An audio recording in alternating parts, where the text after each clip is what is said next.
Magandang hapon po sa inyong lahat. Ang ating tatalakayin ngayong hapon ay ang kay Celia. Ang unang makikita sa awit ay ang pag-aalay o paghahandog. So, ang ating pag-uusapan natin ngayong hapon ay ang paghahandog sa awit ni ang sinulat na awit ni Francisco Balagtas ni kay Celia.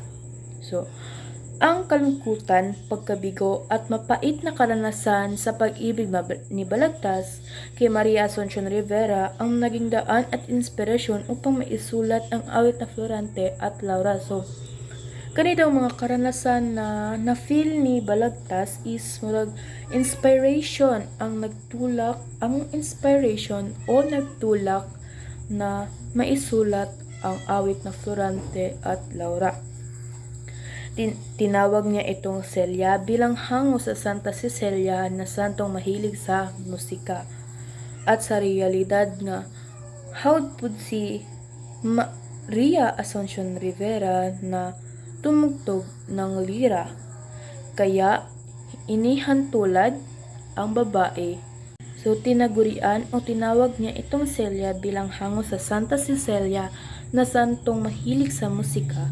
At sa realidad na magaling tumugtog ng lira si Maria Asuncion Rivera, kaya rito niya inihantulad ang babae. So murag gi-compare or gi-pariha-pariha po ni si Santa Cecilia kay Maria Asuncion Rivera kay they like music. So kabalo di ay mutugtog og lira si Celia. Matindi ang kalungkutan na dama ni Balagtas sa pagpapakasal ng kanyang mahal kay Nanong Capole. So, dito na tayo sa pahina 460. Makikita sa mga saknong 1 hanggang 22 ang paghahandog kay Celia ng akda at ang kanyang pag-aalala sa nagdaang pag-ibigan nila. Sinabi rin niyang kulang man sa tamis at ganda ang kanyang awit, ay mula naman ito sa kaibuturan ng kanyang puso. Makikita ito sa sumusunod na sakno. Sa unang saknong ay kung pagsaulan, kung basahin sa isip ang nakaraang araw ng pag-ibig, may mahahagilap kayang natitik, liban na kay Celyang namugad sa dibdib. So, dinhi kay kung naaba daw siya pagsaulan means pagbalik. So, kung meron ba siyang balikan, kung balikan ni Balagtas ang kanyang isip, ang kanilang pinagdaanan, meron bang bakas o mahahanap sa kanilang pag-ibig bukod pa kay Celyang na sobra na niyang iniibig. So, sa ikalawang sakno, yaong Celyang laging pinanganganiban, baka makalimot sa pag-iibigan, ang ikanulubong ni ring kapalaran, sa lubhang malalim at karalitaan. So, dinhi kay nagpapakita ng pinapanganiban si Kiko, na tila kanang nahadlok si Kiko na makalimtan ni Celia ang kanilang pagmamahalan. Kaya't murag nawalan ng gana si Kiko sa kanyang buhay. Sa ikatatlong sakno, makaligtaan ko kayang di basahin, magdaang panahon ng suyuan namin. Kanyang pagsintang ginugol sa akin at pinuhunan kong pagod at hilahil. So dito is, ang ginapoint ni Kiko is ginapakita niya nga giunsa pinaghirapan ni Kiko ang pagmamahalan ni Celia, kaya di jud ni niya makalimtan jud og sayo.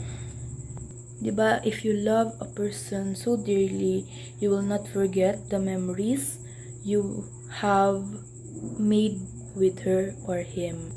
Sa ikaapat na sakno, lumipas ang araw na lubhang matamis at walang natira kundi ang pag-ibig, tapat na pagsuyong lalagi sa dibdib, hanggang nang sa libingan bangkay ko'y maiglip. So, kani gina-explain ni Balagtas nga tunay ang pagmamahalan ni Celia, kay lumipas man ang araw na lubhang matamis at walang natira kundi ang pag-ibig. So it means lumipas o nahuman na tong ilahang mga maliligayang saya ug hantod nga ning abot na ang pagsubok mang hardship pero naagyapon ang pag-ibig. So hanggang sa libingan bangkay ko'y mailip. So till that do us apart jud sila. Ikalimang sapnong. Ngayong namamanglaw sa pangungulila ang ginagawa kung pang-aliw sa dusa, nagdaang panahoy inaalala sa inyong laraway ninitang ginhawa. So kani is ang mga alaala daw ni Celia ang naghatag sa iyag kaligayahan sa kabila ng pangit niyang mga buhay na nararanasan. Ika-anim na sapnong. Sa larawang guhit ng sintang pinsel, kusang ililimbag sa puso't panimdim, nag-iisang sanlang na iwan sakin at di mananakaw maghanggang libing. So, ang ginamini Francisco dinhi kay ang mga ala-alang nagawa ni Celia ay itinuturing niyang kayamanan at di to basta-basta lang mananakaw. So gitreasure jud niya ang mga alaala nga gipangbuhat nila Celia. So gitreasure jud niya og maayo. Saknong 7.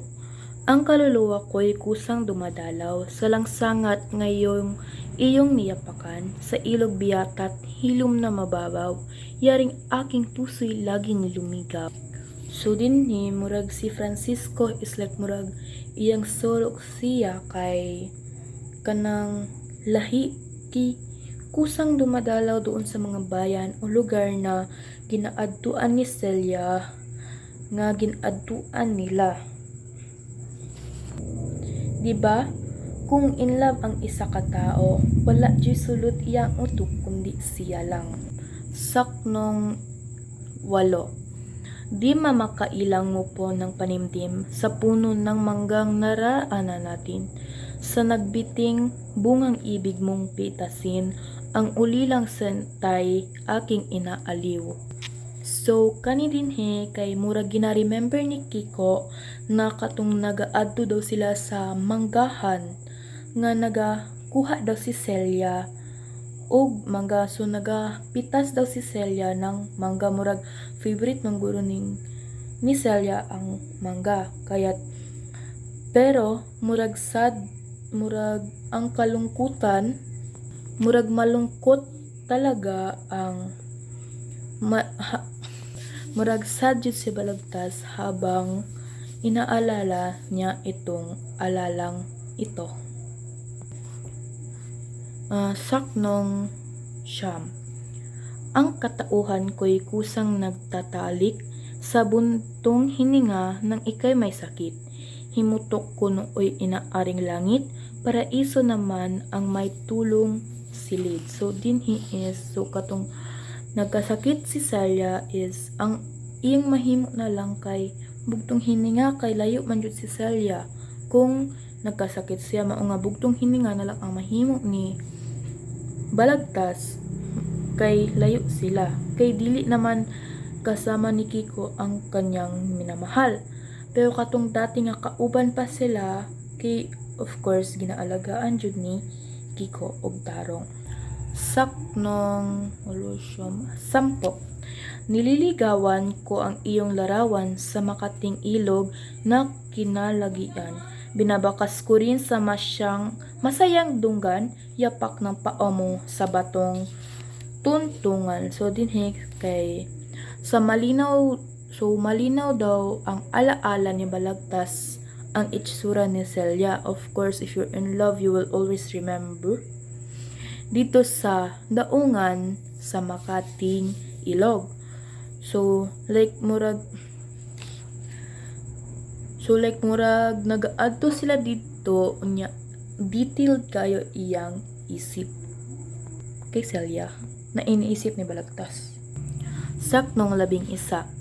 Nagbabalik mandit Parang hinahanap dito ang panahong masayang lumipas, na kung maliligo sa tubig aagap, nang hindi abutin ng tabsing sa dagat. So dinhi kay itong mga days daw nga naligo siya kay kanang ginapaspasan jud niya ligo para dili siya maabtan og tabsing sa dagat. So ang tabsing is talsik ng tubig dagat, and then if matalsikan na ning tabsing sa river, murag lain na kay siya paminawon, mao nga nagapaspas si balagtas og ligo sa ilog.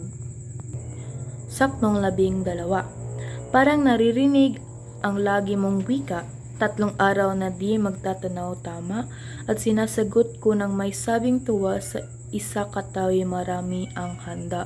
So naaalala ng malinaw ni Kiko ang 3 araw na di magtatanaw tama. So it means 3 days daw sila di nagkita, at sasagutin ko ng may sabing tuwa sa isa't kataoy marami ang handa. So ibig sabihin na kanang may okasyon. So mga birthday ing ato daw ka tagal nga di sila nagkita, murag so kanang murag malesen ang mga lungkot ni balagtas tung nag-remember siya kang Celia. Saktong 13. Ano pat walang di nasisiyat ang pag-iisip ko sa tuwang kumupas, sa kagugunit luhay lalagaslas, sabay ang taghoy kong unasawing palad. Excuse me. Ipinapahayag ni Francisco nga walang tigil ang isip sa mga suyuan ni Celia, pero di jud siya niya maiwasan sa mga alaalang ito na sobrang kalungkutan na wa siya kabantay nga iyang mga luha umaagos na. So kaning iyang pag of course recount sa iyang mga memories kay wala daw siya kabantay nga nagahilak pud siya. So dito sa saktong 14 nangutana na si Kiko nga nung ilang relationship na putol, bakit di lumawig. So nahal ang panahong isa niyang titig ang siyang buhay ko kaluluwa't langit. So ang buhay daw ni balagtas is umiikot kay Celia, mao nga talagang masakit ang nararanasan ni balagtas noong hindi sila tung nalaman niyang ikinasal niya na ang kanyang binibini sa kay Nanong Kapole. Saktong 15. Bakit baga noong kami naghiwalay ay di pa nakatil yaring abang buhay, kung gunitain kay aking kamatayan sa puso ko Celia di ka mapaparamam. So like familiar mo atong saying sa mga uyab nga mamatay daw sila kung wala ta sa ilang ilahang kuan. We are their murag basta mamatay sila kung wala ta sa ilang kinabuhi. So kani nga saknong is kana ang ginamin ni balagtas. Saktong 16. Itong di matiis na pagdaralita ng dahil sa iyo o nalayong tuwa nang siyang umukay na ako'y tumula, awitin ang buhay ng isang naaaba. So ang kalungkutan daw na naranasan ni Kiko ay murag ang naging inspiration, ang nagtulak upang nagawa niya ang Florante at Laura. Mao nga katong remember to ninyo tong first nga gilason nako sa inyo ha. Saktong 17. Celia'y talastas kot malabis na umid, mangmang ang musakot malumbay ang tinig, di kinabahagya kung hindi malait, palaring dinggin mo ng taingit isip. So ang pahayag ni balagtas din kay hindi sapat ang mga salita na masasabi niya kay Celia na nais niyang sabihin at Di kinabahagya kung hindi malait palaraing dinggin munang tangat isip. So si Celia ang apple of the eye ni Balagtas. Saknong 18. Ito'y unang bukal ng bait kung kutad na inihahandog sa mahal mong yapak. Tanggapin mo nawa kahit walang lasap, nagbuhat sa puso na lingkod na tapat. So dinhi kay since una maning obra unya murag humihingi siya ng pasensya sa iyang obra na. So since first man niyang obra murag naa na siya murag gibaliwala na lang niya nga nabay makita nga mali sa iyang obra kay nagkapangayo na siya paumanhin sa simula. Saknong 19. Kung kasadlakan man ng pulat pag-ayok, tubok ko'y dakila sa puhunang pagod. Kung binabasa mo'y isang himutok, ay alalahanin yaring maghahandog. So, dinhi kay hindi na mahalaga kung siya ay pulaan o pintasan sa iyang gihimong obra. Ang mahalaga lang daw ay binabasa o makarating ito kay Celia. Saknong 20. Masayang ninfas sa lawa ng bay, serenas, ang tinig ay kawili-wili. Kayo ngayoy siyang pintakasi ng lubhang mapanglaw na musa kong imbi. So ang nimpas daw kay mga diwata kanang mga diwata sa lawa o kabundukan at nagtatawag din siya ng mga sirena. Ayan ang mga nimpas kanang mga folk, mga guro, mga basta mga diwata, mga sirena, mga kuan ra sa tong isip nga dili naga-exist. So tinatawag niya ito para siya ay mabigyan ng kaunting aliw dahil sa sobrang lungkot at taglay. Susak nung 21. Ahon sa dalatat pampang na nagligid tunohan ng lira yaring abang awit na nagsasalitang buhay may mapatid tapat na pagsintay hangad na lumawid. So ang kaning dalata is lupang malapit sa pampang. So kanina siya kani kay same sa kanina nga sakno, she is 20. Tumatawag siya sa mga diwata at sirena at dahil sa sobrang kalungkutan niya at tapat na pagsintay hangad na lumawig. So bisan gyapon nga magkaroon ng buhay ang kanyang nararamdaman. So nagatawag siya mga diwata mermaid for fun para mahatagan pog lingaw ang iyahang buhay gamay-gamay. So in the last saknong, pinakahuling saknong, ikaw na bulaklak niring dilili, Celyang sagisag mo ang MAR sa berhing mag-inay ipamintak kasi ang tapat mo lingkod na si FB. So kanya kay di full name na jud. So ang MAR stands for Maria Asuncion Rivera, which is full name ni Celia. Ipinapahiwatig niya ang walang laman ang kanyang isip kundi si Celia lamang. So of course si Celia raman jud. Para bang nakikiusap siya kay Celia nga ipagdasal siya sa Birheng Maria dahil sa kanyang dala-dalang kalungkutan. Murag ginaas niya si Celia nga i-pray siya para pud nga malesen iyang kalungkutang dala-dala. So kato di ako mga lesson guys.